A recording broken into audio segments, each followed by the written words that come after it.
প্রিয় দর্শক মণ্ডলী, আসসালামু আলাইকুম। সকলকে জানাচ্ছি আন্তরিক শুভেচ্ছা এবং অভিনন্দন। ঈদুল আজহা অর্থাৎ কুরবানি ঈদ আমাদের দেশে তথা মুসলিম বিশ্বে অন্যতম একটি ধর্মীয় উৎসব। এই ধর্মীয় উৎসবে কোনো না কোনোভাবে কেউ কেউ তার শখ বা ইচ্ছা থাকা সত্ত্বেও তার সেই সামর্থ্য নেই বা সেই ইচ্ছা পূর্ণ করতে পারে না। আমাদের এই অনুষ্ঠান একতারা পথে প্রান্তরের মাধ্যমে আমরা চেষ্টা করব তাদের কিছু ইচ্ছা পূরণ করার। চলুন আমরা শুনে আসি তাদের সেই ইচ্ছার কথা, আর আমরাও কিছু ইচ্ছা পূরণ করবার চেষ্টা করছি মাত্র।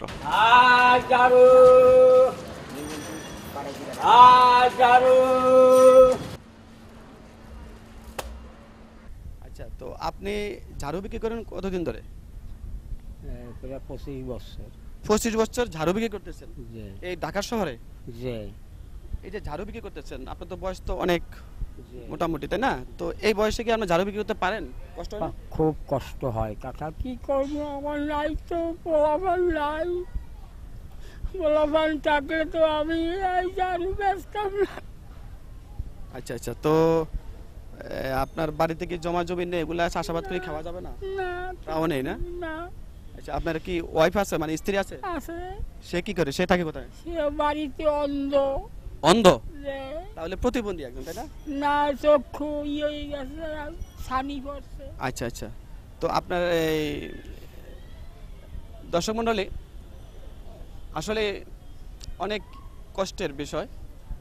আমরা চেষ্টা করি এই অনুষ্ঠানের মাধ্যমে তার কিছু ইচ্ছা পূরণ করার জন্য। তো আমরা কিছু টাকা আপনাকে আমরা দিচ্ছি, ঠিক আছে? তো আপনি সামনে তো যেহেতু ঈদ আছে, আপনার তো ঈদে অনেক ইচ্ছা আছে, তাই না? কি ইচ্ছা আছে ঈদে? এই না, দুইটা মেয়ে আছে, মেয়ে ছেলে সন্তান আছে, ওগুলো আমি ফুর্তি করবো, কিডা করবো, লাই কিছু। আচ্ছা, আপনি কি বললেন ছেলে সন্তান তারা কে? ওই নাতি দুইটা। তো মেয়ের জামাই নেই? হ্যাঁ আছে, তারা তারা তো দাওয়াত করবে, ওগুলোর জন্য তো কিছু নেওয়া লাগে নাতি গুলো গিয়া। ও, তো আপনি নিজে তো চলতে পারেন না, ওদেরকে আপনি কিভাবে দেখবেন? তাই তো কি করবো, যাইতে পারবো না দেশে। আচ্ছা, ঠিক আছে। দর্শক মণ্ডলী, তার চোখের অশ্রুতেই বলে দেয় যে সে কত বড় দুঃখী এবং কত বড় অসহায়। এই বয়সের ভারে সে চলতে পারে না, তারপরও এই ঢাকার শহরে সে এই ঝাড়ু বিক্রি করে তার জীবন চালাচ্ছে। কিন্তু সেটা কতটুকু যুক্তিসঙ্গত, সেই প্রশ্ন আপনাদের কাছে। তো চাচা, আমরা আপনাকে সামান্য কিছু টাকা আমরা দিচ্ছি, যাতে আপনি বাড়িতে গিয়ে সুন্দরভাবে ঈদ করতে পারেন এবং আপনার নাতিদেরকে নিয়ে আপনি একটু আনন্দ করতে পারেন। আমাদের পকেট থেকে এই টাকাটা আপনাকে আমরা দিচ্ছি, আপনি এটা নেন, ঠিক আছে? আর আমাদের জন্য দোয়া করবেন। আপনাদের নাতি এবং পরিবার সবাইকে আমাদের ঈদ মোবারক, ঠিক আছে? ঈদ মোবারক।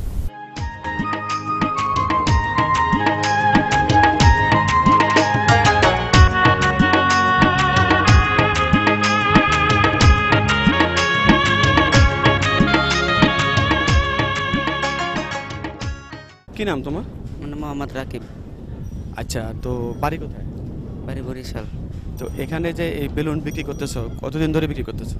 অনেক দিন ধরে, 6-7 মাস ধরে বিক্রি করি। তো আচ্ছা, তো লেখাপড়া করতে পারলো না, তার মানে হয়তো অভাব ছিল, তাই না? অভাব ছিল। তোমার কি বাবা আছে? হ্যাঁ আছে। সে কি করে? সে অনেক বুড়া হয়ে গেছে, তো অন্ত বিক্রি কোনো কাজ কাম করতে পারতেছে না। আচ্ছা, ভাই বোন কে আছে? আমরা 5 ভাই আছি। ভাই বেগুন বিয়া করে মনে করেন অন্য গেছে গা, অন্ত আমরা একলাই আছি বাপ মা বলে। তুমি তোমার বাবা মাকে নিয়ে তুমি একা আছো, আর এই বেলুন বিক্রি করে যে টাকায় আয় করো সে তাদেরকে সেখানে সাহায্য করতে, তাই তো? ঠিক আছে। আচ্ছা, দর্শক মণ্ডলী, এই বেলুন বিক্রেতা বয়স অনেকাংশে অনেক কম। তার এই সময় থাকা উচিত ছিল স্কুলে। এই স্কুলের পড়ালেখা বাদ দিয়ে এই অভাবের তাড়নায় তার জীবন জীবিকার জন্য, তার বাবা মায়ের জন্য তাকে এই বেলুন বিক্রি করে সংসার চালাতে হয়। আচ্ছা, তো সব কিছু মিলে তোমার দৈনিক কত টাকা ইনকাম করো? দৈনিক মানে সব কিছু মিলে 200-300 টাকা ইনকাম হয়। আচ্ছা, এদিকে মোটামুটি চলে? এ তো না চললে কি করা হবে, আর আমি থাকলে। আচ্ছা, তো এখানে বাসা কোথায়? এ বাসে মিরবাগ। কার কাছে থাকো? মালিক আছে, মালিকের বাসায় থাকি। আচ্ছা, তা তোমার ভবিষ্যৎ ইচ্ছা কি? তুমি মানে কিভাবে কি বড় হইতে চাও বা ভবিষ্যতে কি করতে চাও? ভবিষ্যতে মনে করেন এই একটু ইয়ে হইলে টইলে অনেক ইয়ে হইতে চাই আমি, কি হতে চাও? অনেক বড় হইতে চাই, বা ভবিষ্যতে আগে যে অন্তে কি এমন নিলে চলবে, তাই মানে কিভাবে বড় হইতে চাও? এই মনে করেন যে বিক্রি টিক করিয়া মনে করেন অনেক ভালো কাজ কাম পাইলে, চাকরি বাকরি পাইলে, তাই এমনি বড় লোক হইতে চাই। যদি কেউ তোমাকে বা কোনো ভাবে তুমি লেখাপড়া করার জন্য তোমাকে বলা হয়, তখন তুমি সেটা করবা? তখন করবো না, যে করলে তোমার সংসার চলবে কিভাবে?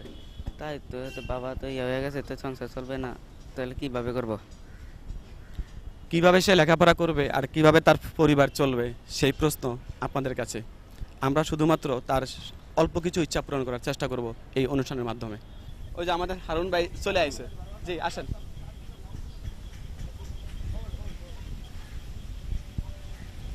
হারুন ভাই, এটা আমাদের একটা টেলিভিশন অনুষ্ঠান, ইচ্ছা পূরণ। আচ্ছা তো আমরা এই অনুষ্ঠানের মাধ্যমে কিছু মানুষের ইচ্ছা পূরণ করার চেষ্টা করি।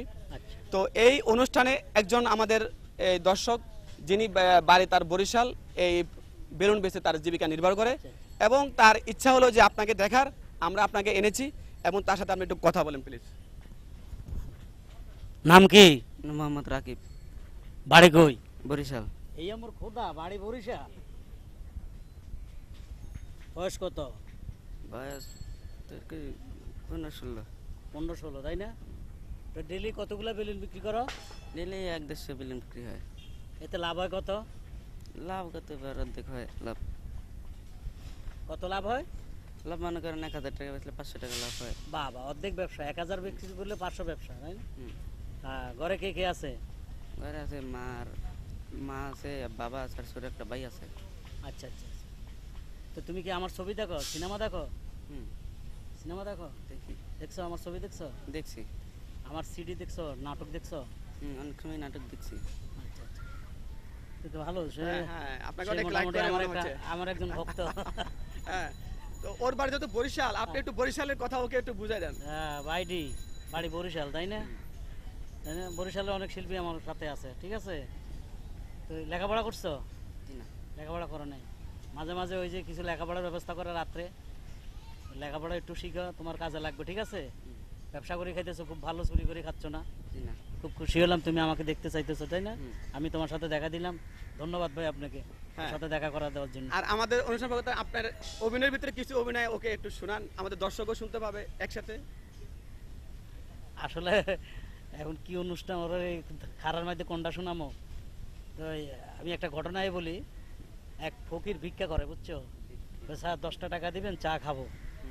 তো এক অফিসারের কাছে গেছে, আর স্যার 10টা টাকা দিবেন, চা খাবো। তো ফকিরে জারি দিছে, কই বেটা, এই তুই ফকির, কিসের চা খাবি?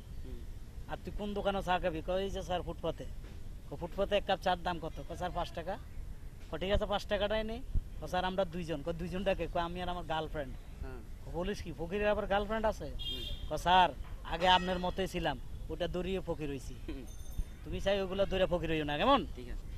আমরা এই অনুষ্ঠানের মাধ্যমে আমরা ওকে কিছু টাকা আপনার মাধ্যমে আপনি ওকে দেন, যাতে ওর মতো অভাবী মানুষ যারা আছে এই আমাদের অনুষ্ঠানের মাধ্যমে আরও যত সবাই এগিয়ে আসে এবং সবাই সুন্দরভাবে ঈদ উদযাপন করতে পারে। আমি আরো আশা করছি আপনাদের অনুষ্ঠানের মধ্যে যারা এলাকায় মহল্লা গরিব আছে, সব আপনার কাছে আসুক, এরকম সাক্ষাৎ দেন, সবাইকে এরকম টাকা দেন, সবার ঈদ আনন্দ যেন ভালো দাও। তোমার ঈদ আনন্দ ছোট ভাই বোনদেরকে নিয়ে এটা শ্যামাইশিনি কিনা খাবা, ঠিক আছে? তো তুমি খুশি তো? এটা সুন্দর করে হাসি দাও, ওইদিকে পাবলিকের দিকে রেখে হাসি দাও। দর্শক মণ্ডলী, ইচ্ছে পূরণ এই অনুষ্ঠানে আমরা খুঁজে পেয়েছি একজন তরুণ প্রতিভা, যিনি দীর্ঘদিন ধরে এই বিনোদন জগতে অর্থাৎ এই মিডিয়া জগতে তিনি জড়িত, এবং তার অভিনীত একটি ছবি ইতিমধ্যে পুরস্কৃত হয়েছে, জাতীয় চলচ্চিত্র পুরস্কার পেয়েছে। তো কথা বলবো তার সাথে। কেমন আছেন আপনি? আলহামদুলিল্লাহ, ভালো আছি। আচ্ছা, তো এখন তো সামনে ঈদ, আমাদের এই ঈদের অনুষ্ঠান, আপনাকে প্রথমে আমরা জানাচ্ছি ঈদ মোবারক। হ্যাঁ, আপনাকেও ঈদ মুবারক এবং অনুষ্ঠানে যারা দর্শক সবাইকে ঈদ মুবারক।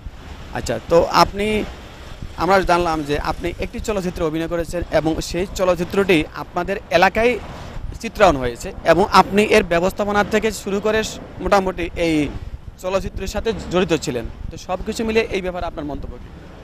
আমার চলচ্চিত্রটি নাম হচ্ছে নেকাব্বরে মহাপ্রয়াণ। ওটা কবি নির্মলানন্দ গুণের একটা কবিতা অবলম্বনে ফিল্মটা তৈরি। এটা আমার আসলে প্রথম ফিল্ম, আর প্রথম ফিল্ম হিসাবে আমার খুবই ভাগ্যবান যে আমার প্রথম ফিল্মটাই এবার জাতীয় পুরস্কার পেয়েছে। শুধু একটি পুরস্কার নয়, 6টি বিভাগে পুরস্কার পেয়েছে আর কি। আর পরিচালক মাসুদ প্রতীক, উনি এবার শ্রেষ্ঠ গীতিকারের পুরস্কার পেয়েছেন। তো এর ব্যবস্থাপনা এবং এই আপনাদের এলাকায় যে চলচ্চিত্রটি চিত্রায়ন হলো, নিশ্চয়ই আপনার এলাকাটা খুবই প্রাকৃতিক সৌন্দর্য এবং অন্য অসাধারণ একটি এলাকা, তো সেই ব্যাপারে আপনার ইয়া কি?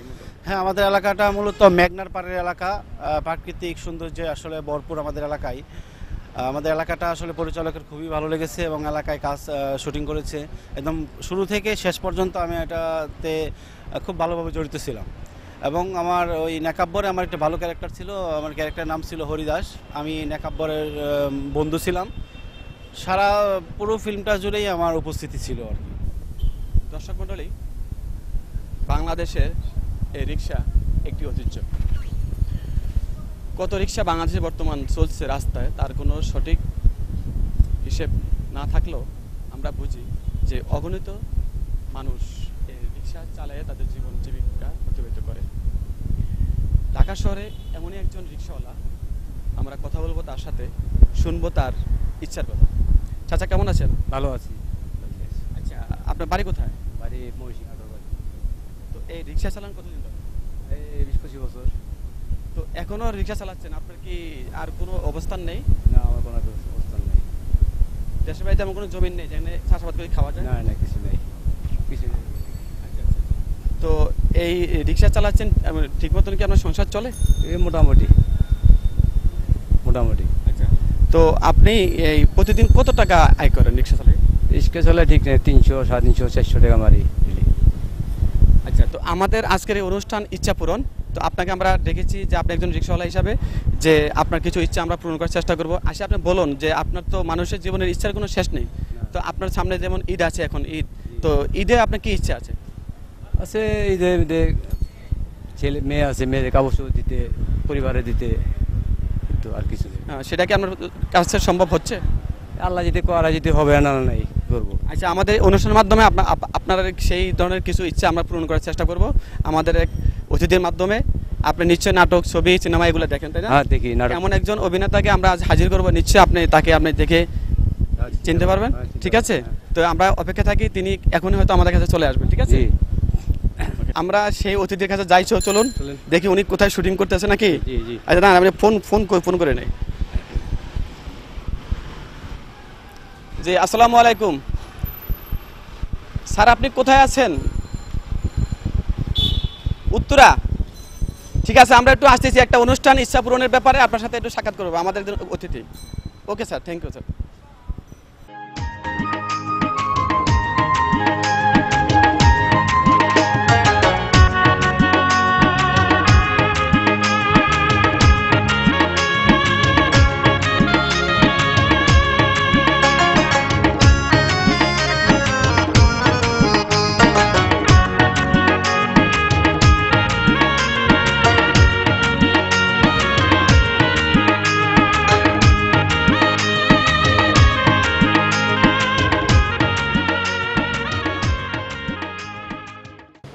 অনুষ্ঠানে আমরা পেয়েছি একজন রিক্সাওয়ালা, ঢাকা শহরের রিক্সাওয়ালা।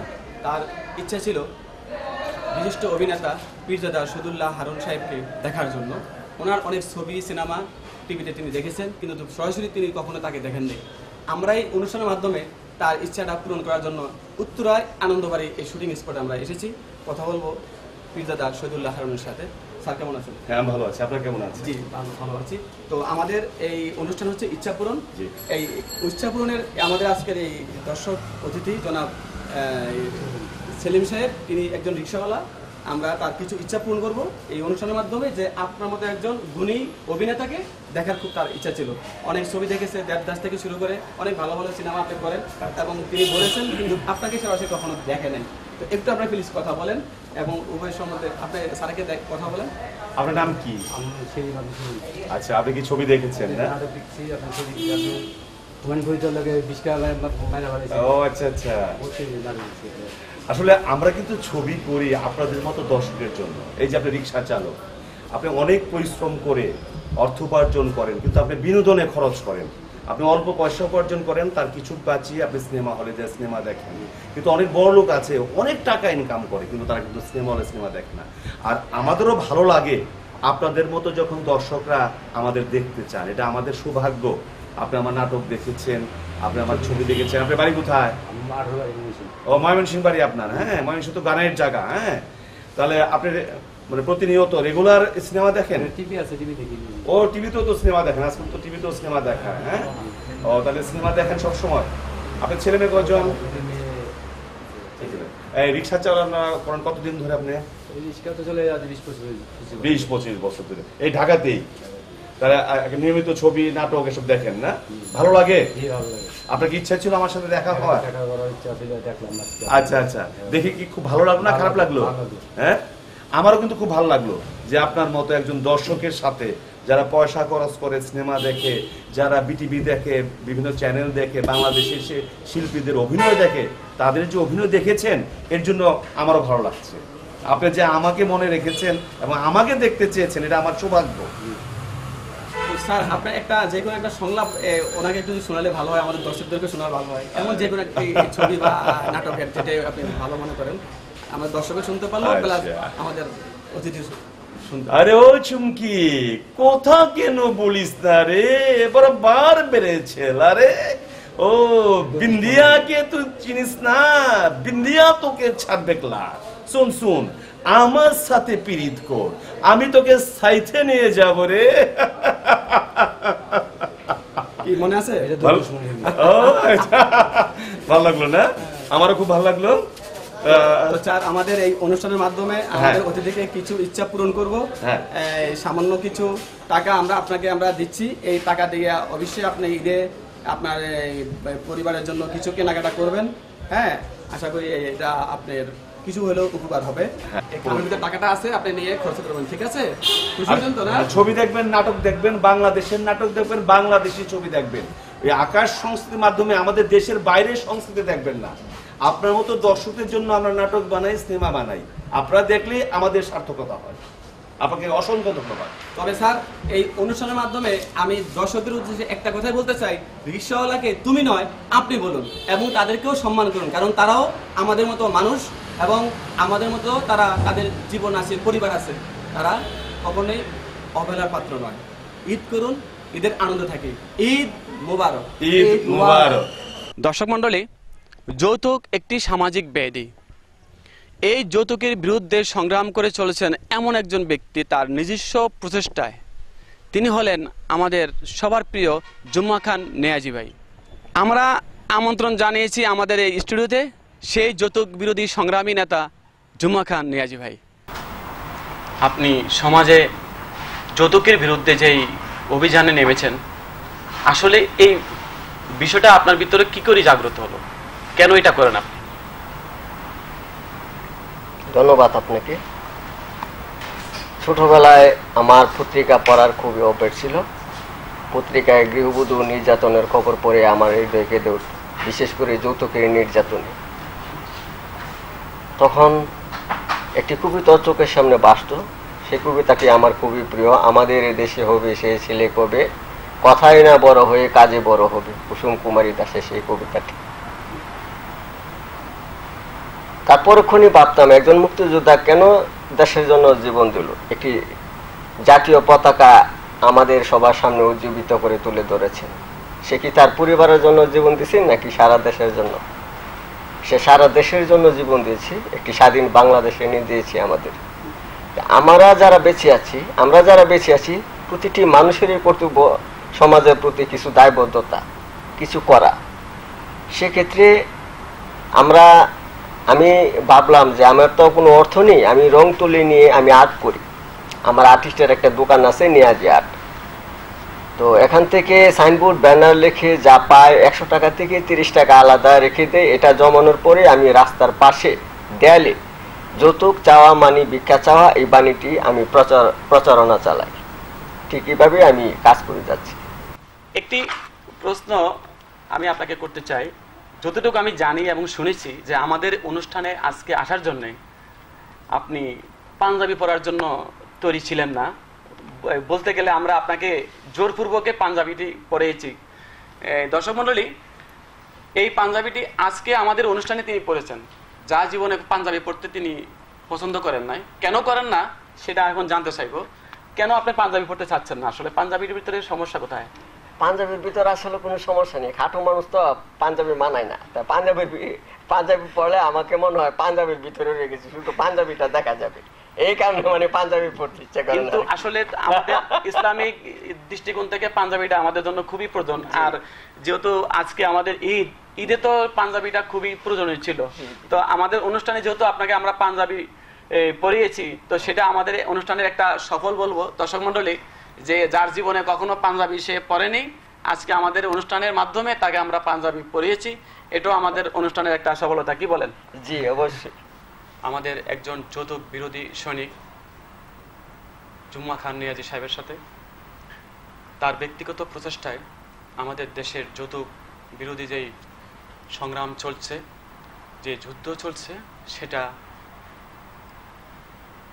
স্থায়ীভাবে চলবে, অনেক দিন চলবে তা নয়, এটা সকল ঘরে ঘরে চলুক, সমাজে সমাজে চলুক, ব্যক্তিগত জীবনে চলুক। কারণ যৌতুক কখনো কখনো ভালো দিক নয়, এটা ইসলামিক শরীয়ত মোতাবেকও একটা অভিশাপ।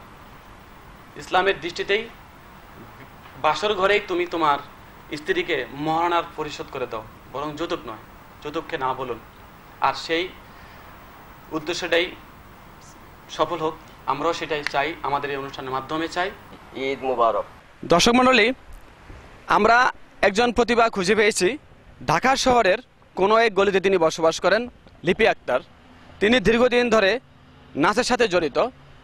আমরা এই অনুষ্ঠানের মাধ্যমে পুরনো দিনের দুটি গানের সাথে তার দুটি নাচ দেখে আসি।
আশা ছিল যে আমি নাচ করব আর নয়তো গান করব, দুইটা আশাই আমার মনে ছিল ছোট থেকেই। তো অনেক যে সময় আমি ছোট ছিলাম, স্কুলে টুকটাক নাচের অনুষ্ঠান হইলে ওই জায়গায় আমি নাচ করতে মানে আগ্রহ থাকতো আমার বেশি। তো আমার টিচাররা অনেক সময় মানে ডাইকা নিয়ে আমার ধার করাইতো, পারতাম না, চেষ্টা করতাম। তো একদিন আমার বাসায় আমার আব্বার কাছে আমার টিচার একদিন এসে বলল যে আপনার মেয়ের নাচের প্রতি গানের প্রতি একটু আগ্রহ আছে, আপনি কি চান যে লেখাপড়ার পাশাপাশি আপনার মেয়ে একটা কিছু করুক? তো আমার বাবা বলছে যে এটা তো মনে করেন অনেক আগের কথা, হয়তো অনেকে সাপোর্ট দেয়, অনেকে সাপোর্ট দেয় না। তো আমার বাবা বলছে যে ঠিক আছে, যদি আপনাদের মনে হয় ভালো মনে হয় তাহলে নেন। তো ওই জায়গায় আমাদের আলাদাভাবে একটা নৃত্য শেখানোর জন্য মানে একটা কোর্স করতো মাসে 2 থেকে 3 বার। তো ওই জায়গায় আমি করতাম। তো বেশি দিন করতে পারি নাই, আমাদের গ্রামের বাড়ি থেকে শহরে চলে আসছি। তো এরকমটা আমি অনেক আগেও চাইছি যে টিভির পর্দার সামনে আমি যাব, ক্যামেরার সামনে যাব, দর্শকে আমাকে দেখুক, দেখে আমারে ভালো বা বলুক, সেটাই আমার খুব আশা ছিল। তো আমি যতটুকু আমি পারছি অতটুকু দিছি। জানি না আমার থেকে অনেকে অনেক অনেক ভালো করারও নৃত্যশিল্পীরা আছেন, কিন্তু সেই জায়গাও থেকে যখন আমার সামনে আসছে, এটা থেকে আমি অনেক অনেক অনেক আনন্দিত, অনেক খুশি। ধন্যবাদ। ঈদ মুবারক। চলে এলাম অনুষ্ঠানের একেবারে শেষ প্রান্তে। কি আর করা, যেতে হবে আজ। দেখা হবে আগামী অনুষ্ঠানে ঠিক একই সময় একই দিনে আপনার এই প্রিয় চ্যানেল মিলেনিয়াম টেলিভিশনে। সেই পর্যন্ত সবাই ভালো থাকুন, সুন্দর থাকুন, নিরাপদে পথ চলুন, থাকুন আমাদের সাথে, থাকুন দেশের সাথে। ঈদ মোবারক।